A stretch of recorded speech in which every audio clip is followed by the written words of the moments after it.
North American Whitetail fans, this is Laden Force, and I'm here today with a special Facebook Live. I have Mr. Rick Bednar, the owner and founder of TenPoint Crossbows, with me here today. Mr. Rick, thank you so much for joining us.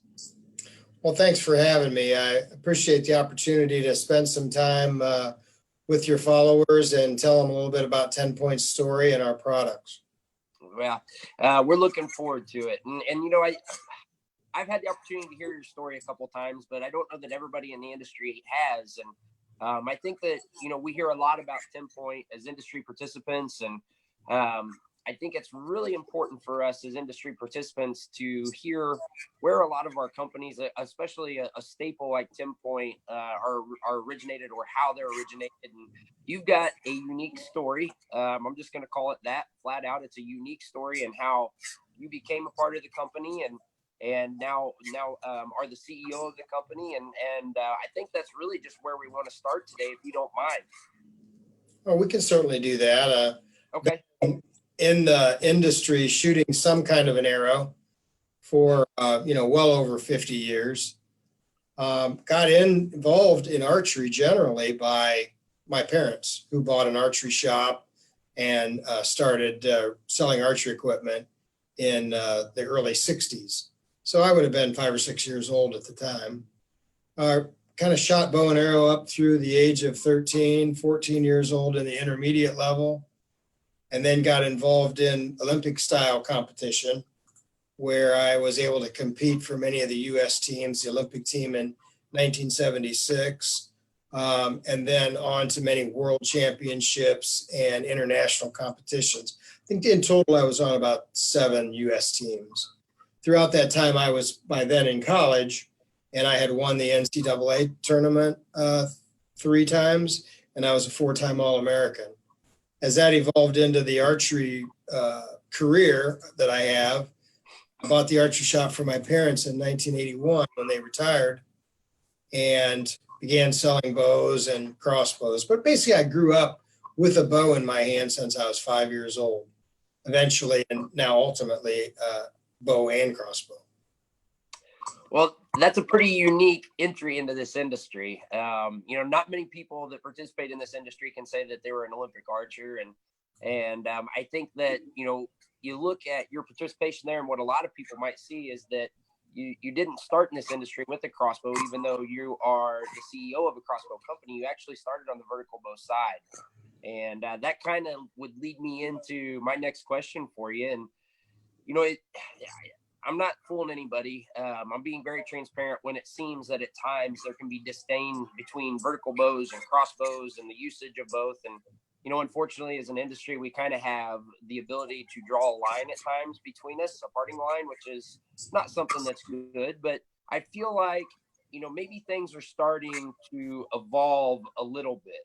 And if you don't mind, I just want to kind of get your opinion on the state of the industry in regards to that topic, and where you feel it kind of sits right now. Well, I think when I started in the crossbow market, there was a lot of, people that didn't feel the crossbows belonged or should belong in the archery season of hunting a whitetail deer.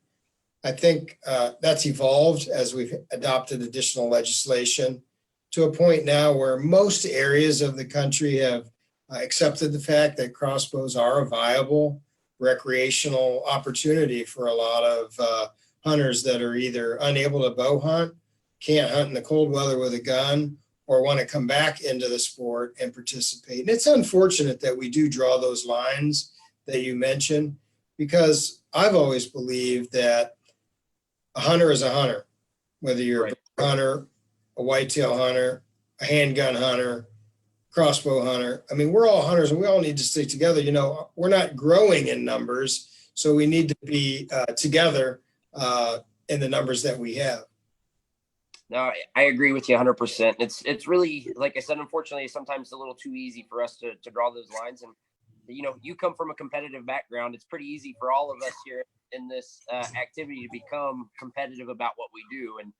And I think sometimes we take that just a little bit far. But to your point,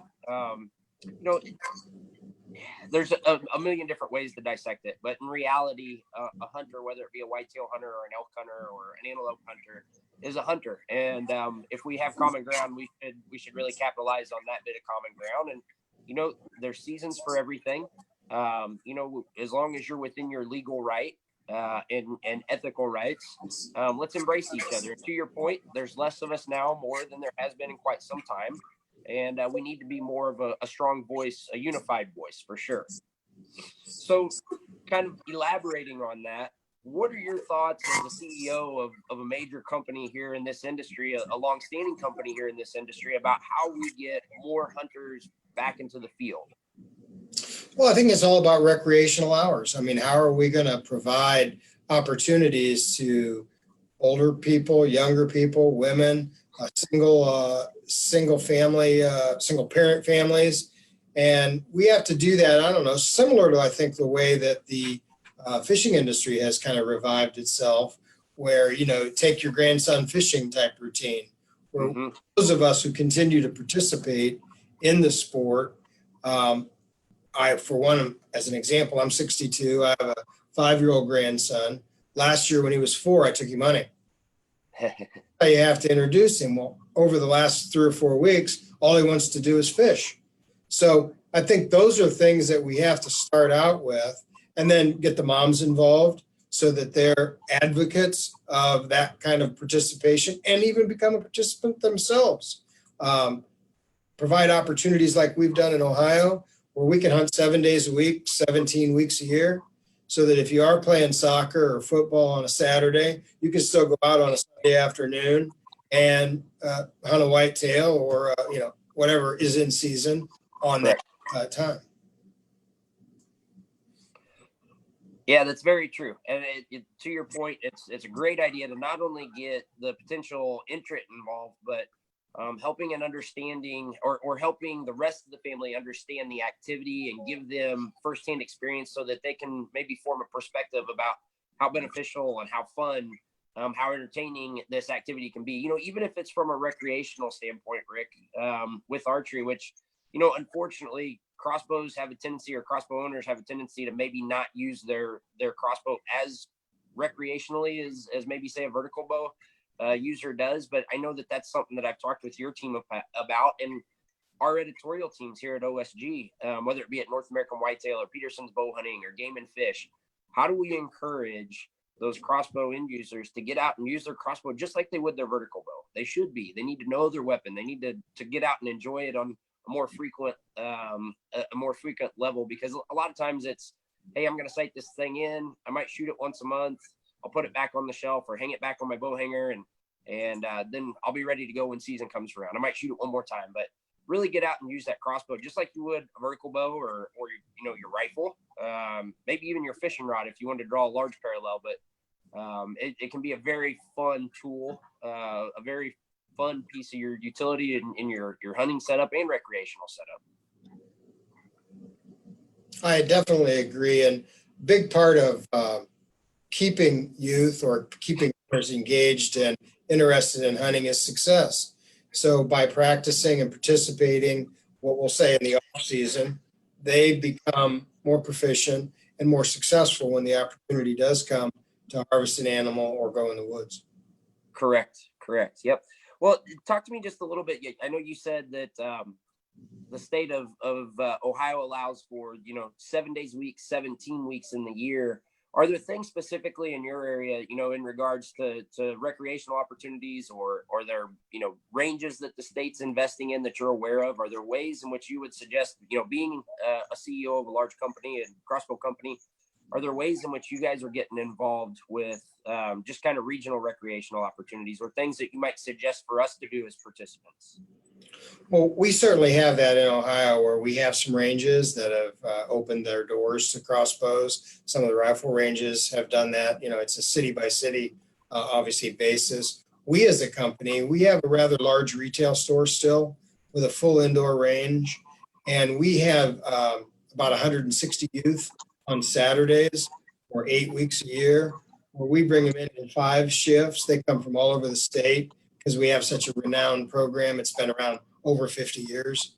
And we teach them how to shoot recurves, longbows, and be familiarized with crossbows and become ultimately participants, whether it be in a a high school program like NASP, or whether it be an outdoor hunting program, or just recreational outdoor shooting at your local range.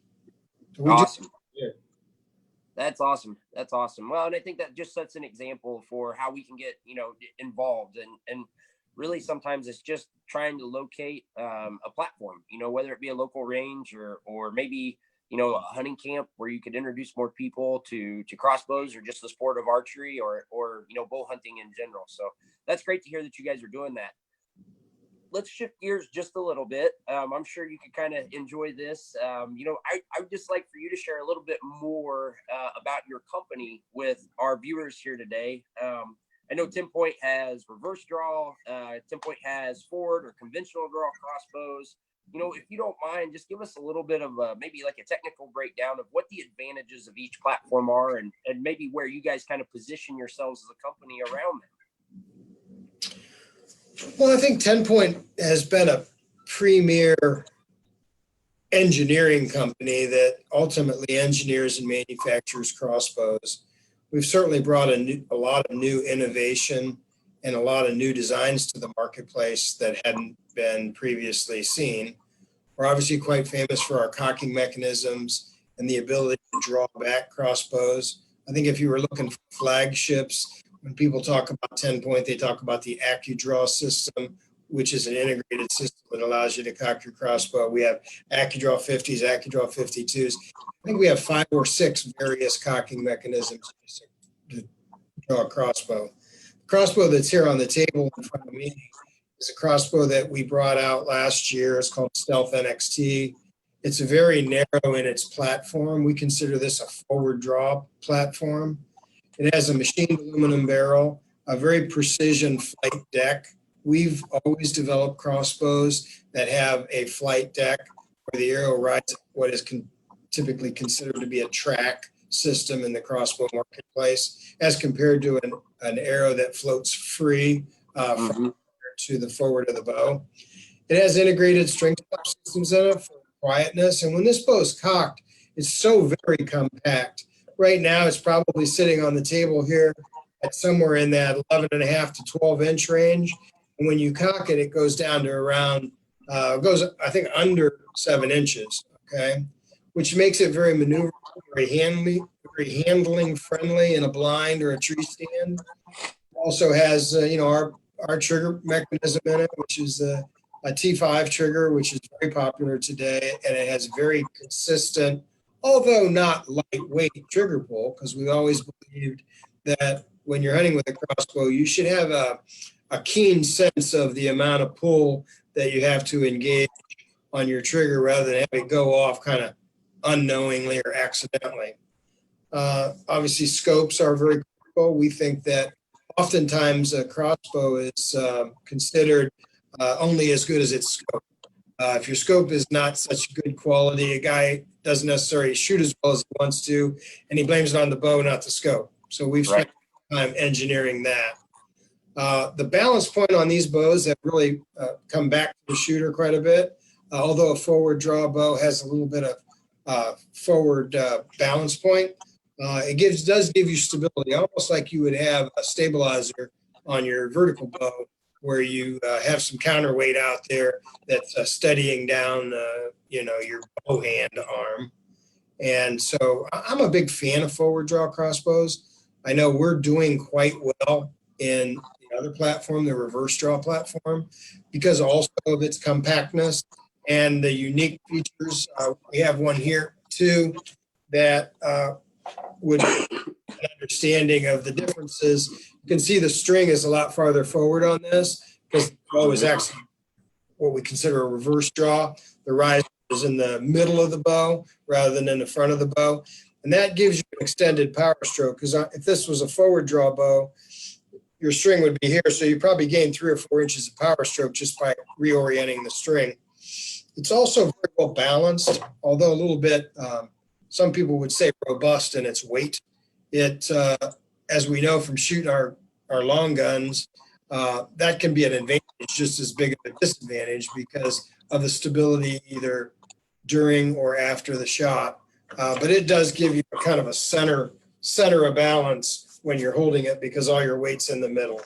Once again, very high-end optics that we've designed and had made for us that give the shooter a lot of confidence that his equipment and his aim are going to do exactly what his expectations are.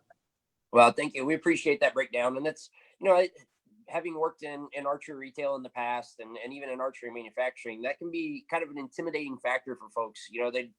If they're just coming into the crossbow space, it's hard for them to kind of understand what feature and benefits do what for them. And that's just a great explanation of the two platforms and how they kind of function for you as an end user. But, I'm looking at those two crossbows, and I'm pretty familiar with your line that, the new XRT right there in front of you, and then the model that you just had in front of you prior to, probably not your entry level brands. As a matter of fact, that one sitting right in front of you is on the higher end. And we did just have a question come across the feed that just said, hey, they seem pretty expensive. What if I'm a new user or I'm just trying to get in at more of an entry level starting price? And being familiar with your line, I know that you also have a lot of great options that carry the same level of quality and design on the other side of your spectrum, your product offering. If you don't mind, just, off the cuff, share with us just a couple models. I've got the Titan M1 here sitting in my office with me that I've been shooting this week. Maybe talk about the Titan M1 or a couple other your entry level items. Well, one of the things that is unique about TenPoint is we provide products or manufacture crossbows from the entry level, I believe around $399 at the retail price point, up to, as you described, the XRT here, which can go as high as $2,600 with all the bells and whistles. You have to be careful in that you're not just buying a bow there. You're buying a complete hunting system where you're getting a scope and a quiver and arrows and cases. Yep. So the bow itself doesn't cost that much, but the package does. And there are guys that want to buy a package like that. When you look at the Wicked Ridge line, which is also one of the family of brands that we market, those bows are very much entry level and very efficient and very high quality given the price points. They go from about $399 to about $799, $749. They're in the reverse draw platform. They're in a forward draw platform. And we have the Horton line. So you really have good, better, best, Wicked Ridge, Horton, and TenPoint. And you have a variety of options in the lineups of each of those brands. And we hit every price point so that a consumer has a particular budget or a particular value in mind. He can find a TenPoint manufactured bow, either under the Wicked Ridge, Horton, or TenPoint logo that will fit the budget. Well, that's great. And you've touched on that just perfectly. And I think it's just important that people understand that you guys have an option for everybody at every price point that still carries that quality control that, you employ in even your highest model, the XRT. But great options. Like I said, I'm shooting the Titan M1 this year. I'm excited about it. Can't wait to get it into the woods. That's just around the corner. But before we talk about hunting, I want to come right back to something you just mentioned in describing your price points and your brands. And you mentioned the three words, complete hunting system.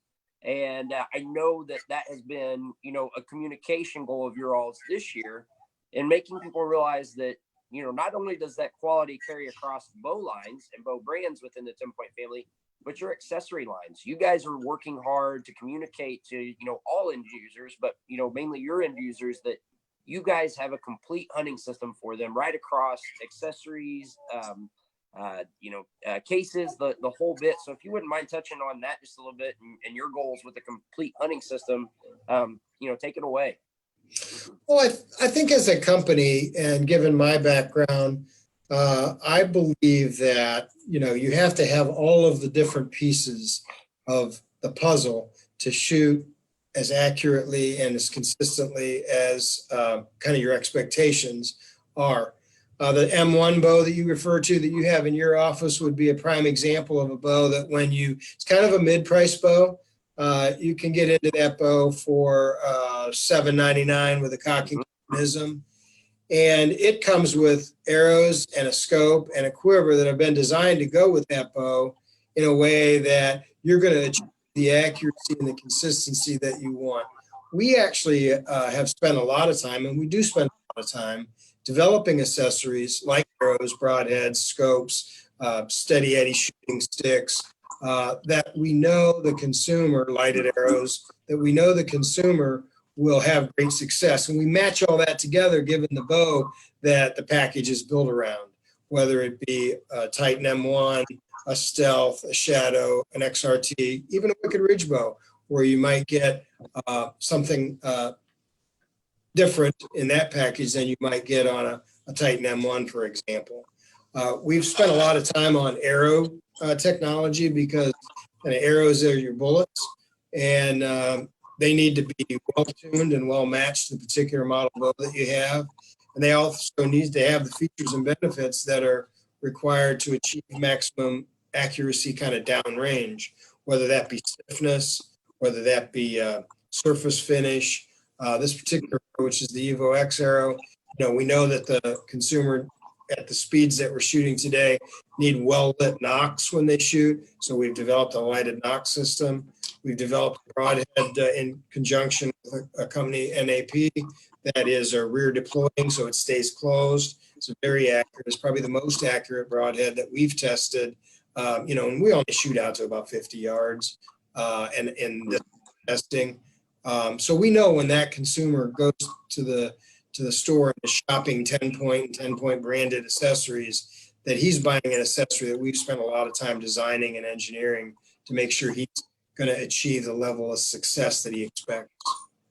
Well, that's great. And that, I think it's real easy for people as an end consumer to take a look at a product lineup and think, well, the big manufacturer is just trying to get a few more dollars out of me. And, not to say that there are some companies that have taken that route, but you guys have put time and effort. And that's one thing I've been pretty impressed with, working at North American Whitetail and then the bow books prior to this, looking through and doing field testing on your products.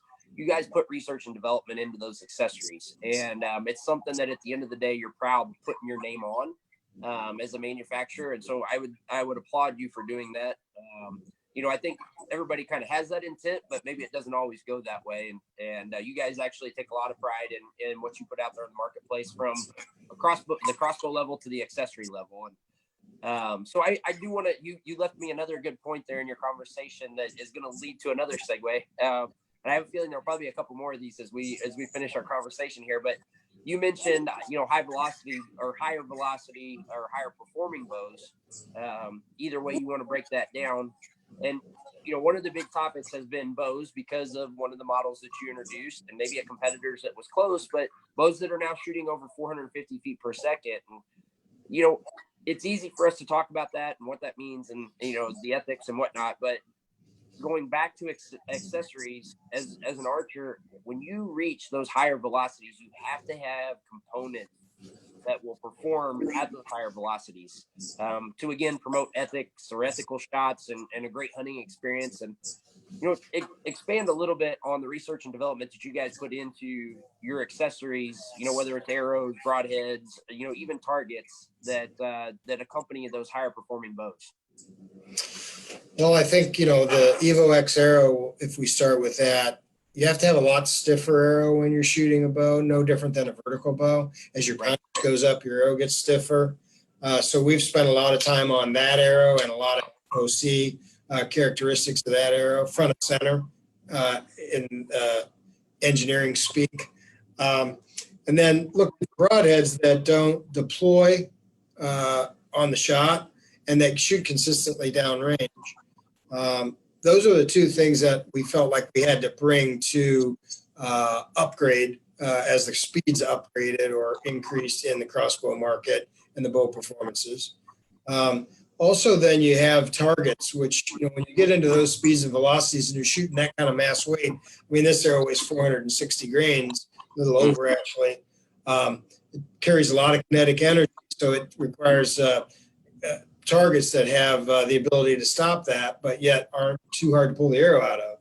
I prefer the screen style targets, like I think it's called a big shot, that enables you to stop your arrow very consistently without a lot of damage, where you stop too abruptly and you can create havoc with your arrow, whether it's glue and epoxies that are holding the components in, veins that might be penetrating too deep and peeling off the shaft, And that particular target is pretty easy removal when you have a screen type target. And that's what we recommend.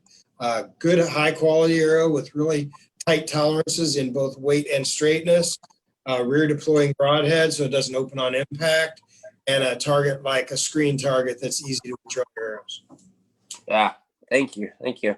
Well, I want to expand just a little bit more on that high performance aspect. And that, I think one of the things that has unfortunately happened in the last few years is that, as an industry, we've unfortunately started to lean a little bit towards promoting that high end or high performance crossbow and the capabilities of that bow. Or that higher performance. And I want to applaud you guys because I've worked with, Brian and Barb and Brian, your marketing team, and they've been very good about communicating, keeping things within an ethical manner or matter when it comes to a high performance bow. That kind of shoot like a rifle thought process, you guys have stayed away from it. You've been very good about communicating and working with our teams, our editorial teams, and saying, hey, know your limitations as an archer. Know the limitations of the animal that you're pursuing in ethical hunting. And, I guess if you don't mind, what is kind of, your personal belief around or position as a company around, these high performance bows and what limitations should be for an archer? Well, that's a question I get asked a lot. And we're not big advocates. I certainly am not an advocate of long range shooting with an arrow. I know we have guys in the vertical bow space that shoot, animals at 80 yards, and we have crossbows that are touted as being accurate at 100. And we know as vertical bow shooters and crossbow shooters that we can shoot 100 yards.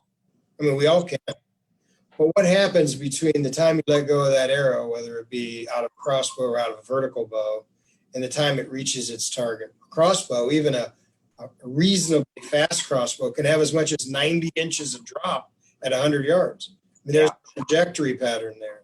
And if you look at the time it takes to get there, that animal can move a long way away from where he was standing when you pulled the trigger on your release or on your crossbow trigger.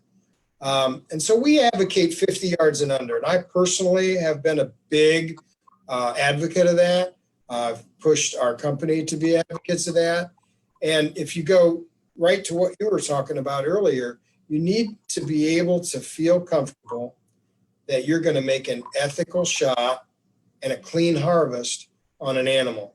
And all the variables in between, tree branches and wind and rain and all the things that can come into play, tell you that when you shoot an arrow, you should limit your shots to under 50 yards.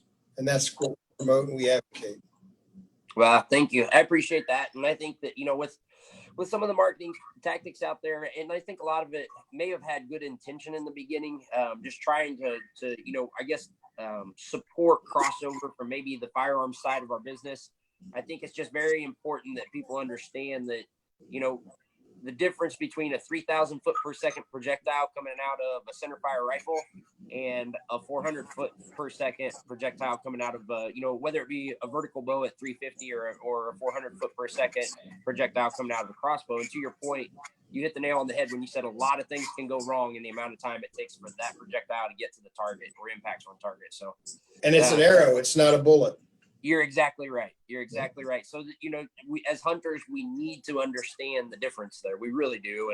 And that goes back to something we discussed earlier. That goes back to being recreational with your crossbow or your vertical bow outside of the season. Understand what it's capable of and how things, I guess, how it all comes together in the end. And just knowing that weapon, knowing that utensil that you're using in the field. So, well, I guess we're kind of getting towards the end of things here, but before we get there, I want to ask you just more a couple of personal questions. Coming from your Olympic background, I'm sure that you had a practice routine. I haven't talked to very many Olympic archers, whether it be yourself or a guy like Rod White, that they didn't have a practice routine where they fired a lot of arrows. If you were to talk to the average archer out there, or crossbow hunter out there, what kind of practice techniques would you recommend to them going into the hunting season? Well, of course, when you shoot Olympics, obviously you don't need that kind of practice. My practice routine then was 6 a.m. till 10 a.m, and then 5 at night till dark. Wow. I probably shot several hundred arrows a day, 7 days a week. We as bow hunters, I think, crossbow hunters and vertical bow hunters, should be shooting 2 to 3 days a week at minimum and 5 days a week on the upside of that to feel comfortable with our equipment. Now, once you reach a period of time, let's say a month, where you've done that routine, you can certainly put yourself in a position where a couple times a week, staying physically tuned and ready is probably what we need. I mean, as a bow hunter, I'm shooting a couple days a week with my vertical bow. Yep. And as a crossbow hunter, I'm shooting probably 2 days a week. I shoot crossbows. There are weeks where I don't shoot at all, but certainly now coming into hunting season, I'll shoot a crossbow 3 days a week. I don't necessarily shoot a lot of arrows, though. I try to shoot quality shots. Again, that's part of my training, in years past, where I'd rather shoot 20 good quality shots in an outing than to go out there and shoot 100 shots just to be flinging arrows, so to speak. Right. I think you have to maintain a good rest, not only with a crossbow, certainly, in a hunting environment, but also, understand what it takes to squeeze that trigger off in a real consistent manner and follow through. We all know that even in the vertical bow shooting, follow through is one of the most important things that you can do. It's no different with a crossbow. You're still shooting an arrow, so you got to follow through. For sure. Well, great tips. And, again, it means something, or it validates for me the fact that it's coming from a former Olympic archer. Like I said, you guys, to your point discussion there of a couple 4-hour practice sessions a day, you've had an opportunity to get to know the ins and outs of practice and what it means and what's relative for the bow hunter. So appreciate you putting that in perspective for us. Now, the last personal question is, me personally, I'm headed to the state of Wyoming in less than a week. I don't know how it's gotten here so fast, but do you have any hunts planned for the fall? Oh, yes. I'm an avid whitetail hunter. I love to whitetail hunt, and I'm doing a whitetail hunt with a couple of really good friends of mine, Bob Patterson from Poly One and Mark Seidinger from Media Direct. Okay. Texas on a whitetail hunt with our bows. I'll probably take a crossbow too, because you can use it there, and we'll have our 2020 models by then. And so I'll do a little field testing. I'm going on an elk hunt in New Mexico, again with Mark and Bob, in the middle of September, so coming up in about 3 weeks, vertical bow. And then I do my whitetail hunting here in Ohio. We do have some big whitetails here, and my boys and I do that usually for a week or so, between the 5th of October and the 7th of November. So we're avid waterfowl hunters. We have our own duck marsh, so we'll be doing some of that. I have lots of hunts planned. At my age, I have written on the door when you exit to my garage, it says "gone hunting." So that's how I think. Well, I first have to say that you're traveling with a pretty motley crew there, between Bob and Mark. So you guys be careful out there on the road, and don't let Mark steer you into any awkward situations. He's good at that every once in a while. But I hope you guys have fun. Best of luck to you. You did mention one thing there, and that's one thing in getting to work with you and your company over the last few years that I want people to understand about TenPoint. You guys are a family-oriented business, and your boys actually work there in the company with you. I went to dinner at ATA last year with your boys. I've enjoyed working with not only you but your family and this business. I can really see that not only are you hunters, but you're human beings behind the products that you're manufacturing. And I think that for us as an industry member, we get to see that out of the Bednars day in and day out when we go to a trade show or we work with you week to week. And I don't know that all the viewers or our viewers here today get to know that about you guys, but I would applaud you there and just ask, hey, what's that mean to you as a CEO and as a father? Well, I think it's a unique opportunity. My sons are my two best friends, and having my sister work here, I have a nephew that's head of our engineering team. I have a nephew that is head of our customer service team. I have a cousin that runs a retail store. And so having that family every day get together or see each other in an environment every day has really been something special. And I go to lunch with my sons every day, 5 days a week. That's our hour together. We talk about personal, we talk about business, we talk about, what deer feeders we're going to move where. It's just it's a wonderful, it's something that you can't put words on how special it is. And to be an American company and generational, so that they're now taking over as a second generation, just can't put words to that. Well, getting to speak with Phil on occasion, I can tell you that I know your boys appreciate that just as much as you do, and they actually have both mentioned to me that lunch hour that they get to have with you and what it means to them, and so that's a great thing. And like I said, I think that shines through in your products that you guys make and your brand messaging and the Made in America aspect too. I think we all take pride in that. So. I would tell you, Mr. Bednar, I really appreciate you coming on here today and spending some time with us.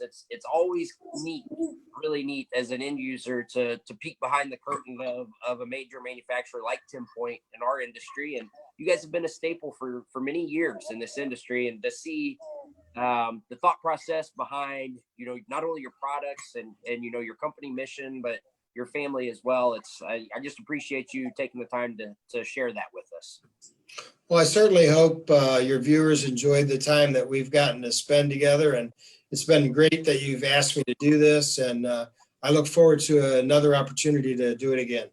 All right. Well, thank you, sir. I sure appreciate it.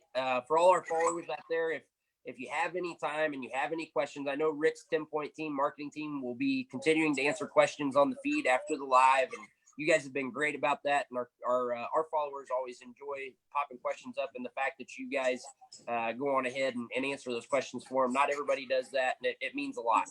So, Rick, hey, great time today. Good luck in your adventures this year. Good luck to your boys and your friends when you guys hit the road and try to fill a tag or two. And if there's anything we can do for you here at North American Whitetail, make sure that you reach out to us. All right. Good luck on your hunt too. All right. Take care. All right.